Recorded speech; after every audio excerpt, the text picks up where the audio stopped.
week at the UN General Assembly, specifically over controversy regarding China's military aggression in the South China Sea, the Chinese regime's extensive human rights abuses, and supplying Russia's war machine. Roughly 70% of the machine tools that Russia's importing coming from China, Hong Kong, 90% of the microelectronics from China, Hong Kong. And this is materially helping the Russians produce the missiles, the rockets, the armored vehicles, the munitions that they need to perpetuate the war. Today, the U.S. has new tariffs going into effect on China. It's a 100% tariff on Chinese electric vehicles, 60% on solar panel parts, and 25% on EV batteries, critical minerals, steel, aluminum, face masks. Now, these tariffs are used by the Biden administration in part to discourage China's unfair business practices. The Chinese regime heavily subsidizes its industries so it can flood the market with cheap products. Another issue is China's Belt and Road Initiative, which builds infrastructure projects in third world countries to gain economic and military dominance. But it leaves those countries saddled with billions in debt and failed projects. UN Secretary General Antonio Guterres has praised China's Belt and Road, but U.S. officials, on the other hand, have condemned it for its high interest rates. The U.S. and China have been keeping in contact in recent months, and a scheduled phone call is set to take place sometime in the near future between President Biden and Chinese leader Xi Jinping, according to the White House. Reporting from the White House, Jack Bradley, NTD News. Next, a spotlight on human rights issues. Practitioners of the meditation school Falun Gong are gathering in New York, calling for the end to the persecution against the faith group, happening for the past quarter century.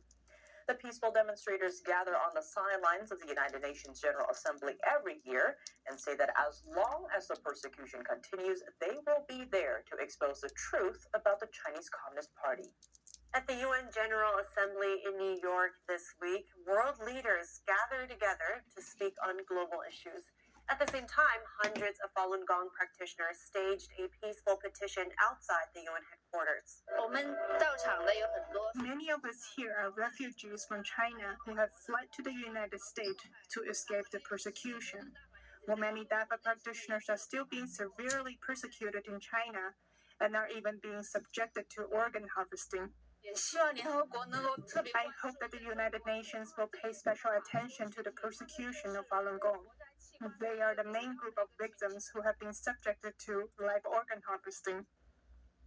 Falun Gong practitioners have been calling on the international community to help rescue those who are still being persecuted in China today. Freedom in Hong Kong continues to decline. A Hong Kong judge on Thursday sentenced two former editors to jail time. They were previously found guilty of sedition in a landmark case that sparked international outcry. Here's more. Two former news editors in Hong Kong have received jail sentences for sedition on Thursday in a landmark case concerning press freedom. It marks the first time journalists have been found guilty of sedition here since the city's handover from Britain to China in 1997. Chung Hui-kun and Patrick Lam, who had pleaded not guilty, were the editors of Stand News. The media outlet shut down after a police raid in 2021. It was known for hard-hitting coverage of the city's 2019 pro-democracy protests and later security crackdown. Prosecutors argued that Stand News acted as a political platform to promote, quote, illegal ideologies. They also said the outlet incited readers' hatred against the Chinese and Hong Kong illegal ideologies. The judge ruled that 11 articles published by Stand News are deemed seditious, and the pair were found guilty last month. Capitalism. On Thursday, Chung was sentenced to 21 months in prison. Local media reported that Lam, who had already spent 10 months in pretrial detention, was immediately released on health grounds. The case has prompted an international outcry. The UN Human Rights Office called on authorities to review the court's decision. Countries including the US, UK, and Canada signed a statement, urging authorities to, quote, respect freedom of the press and freedom of speech in Hong Kong. However, Hong Kong and Chinese officials said the security clampdown has been needed to maintain stability. What would the world look like if China wins the artificial intelligence race in the future? A sci-fi novel lays it out. NTD spoke to Nolan Lee, author of Quantum Peril. He explains what's at stake if the U.S. doesn't dominate the technology of the future. Let's dive in. Nolan Lee, thank you so much for joining us. Great to have you on the show. Hey, great to be here.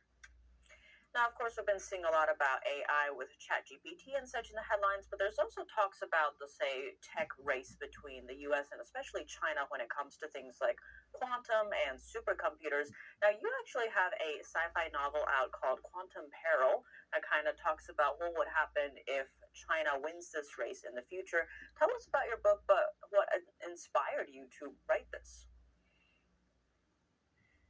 Yeah, so Quantum Peril takes place more than 30 years in the future, and I basically wanted to explore what the world would look like if projecting out trends that we see today, 30 plus years with China investing heavily in AI and starting to really outpace a lot of our own investments in terms of, dollars and resources, what that looks like in the global stage. And I work in AI.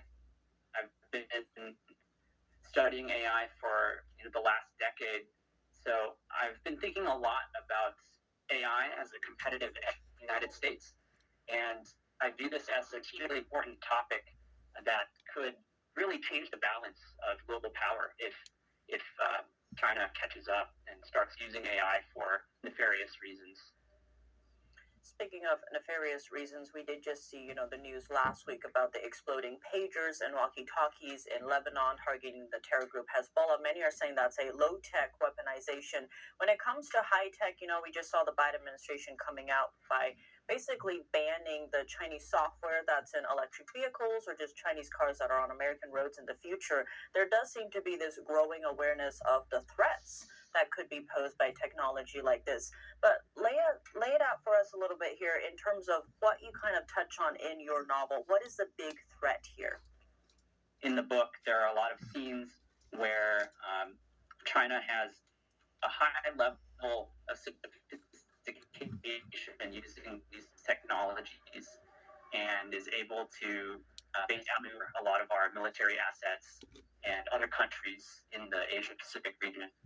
Even if it is a work of fiction, it does seem to be a good tool, if you will, in terms of foreshadowing the threats that we could be facing in the almost near future here. What would you like viewers or audiences to walk away? What's the main message you would like them to take away from your book?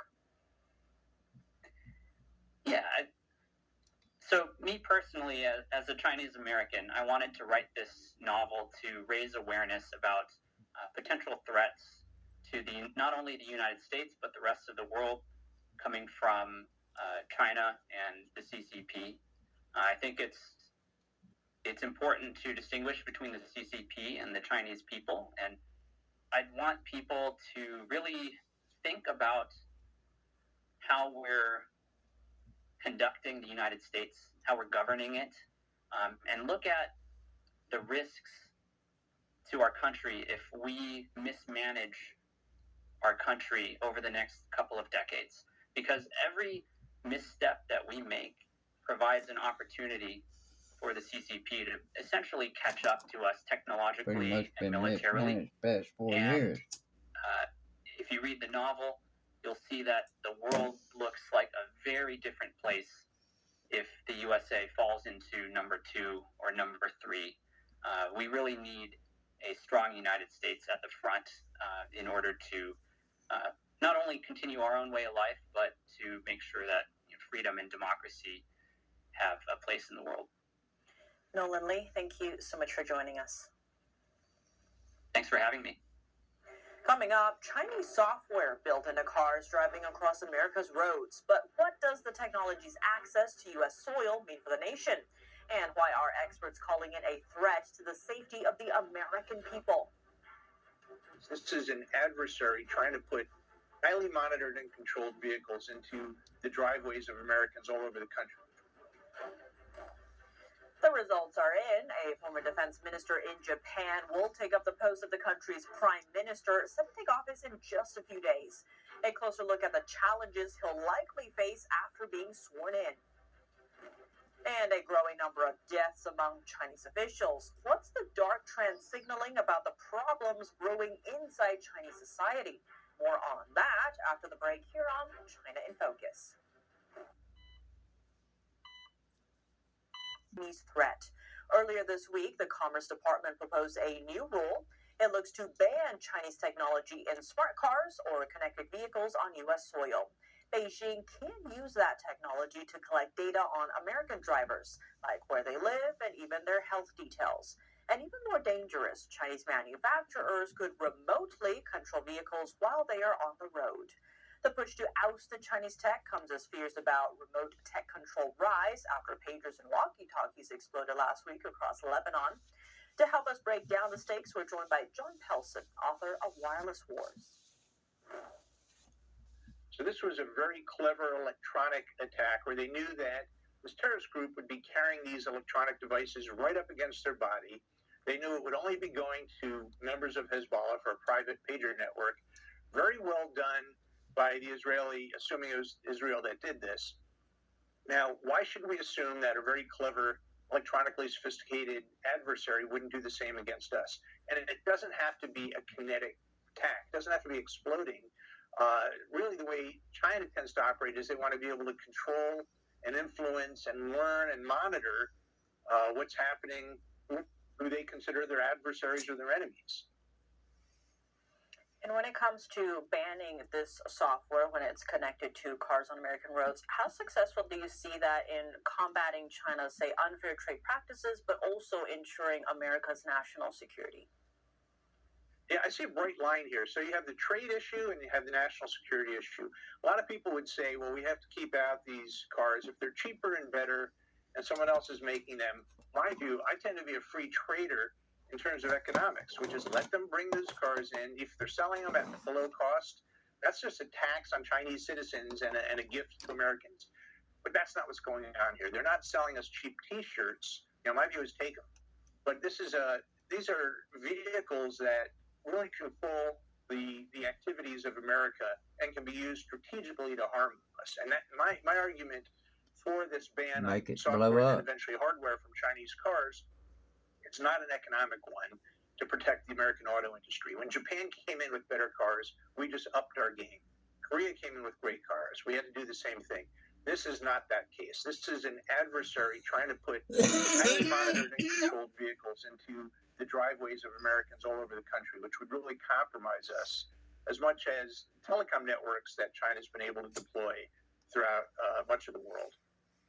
In that sense, when it comes to manufacturing, how do you see this move fitting into what we could see in the future when it comes to impacting China? Will it hurt China? Politics brings out the worst in so many ways, and whether it was Trump or Biden, they each had their own reasons for cracking down on China, whether you call it protecting American workers or managing the trade balance. I think a lot of the reasons aren't really valid, but the impact can be good. If it's protecting us against Chinese influence, I don't care if we're catering to trade unions in Detroit or if we're taking a populist approach and saying America first.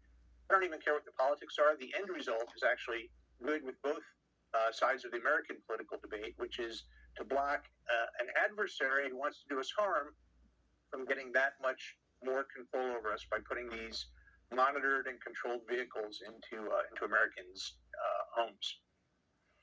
John Pelson, thank you so much for your time.